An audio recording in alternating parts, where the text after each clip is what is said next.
গরিব মিসকিনদেরকে দাওয়াত করে খাওয়াবেন, বন্ধু বান্ধবদের দাওয়াত দিয়ে খাওয়াবেন। খাওয়া খাওয়াইতে কিন্তু মহব্বত বাড়ে, চক্ষু লজ্জার সৃষ্টি হয়।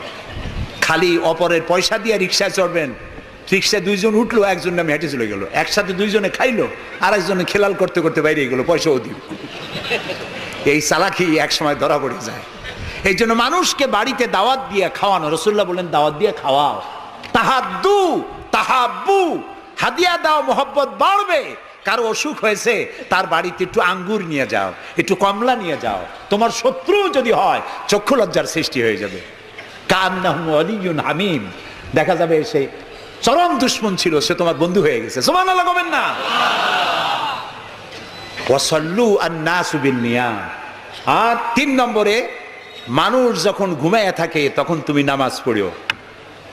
কোন সময় কোন তো? ও, তাও তো আপনারা জানেন।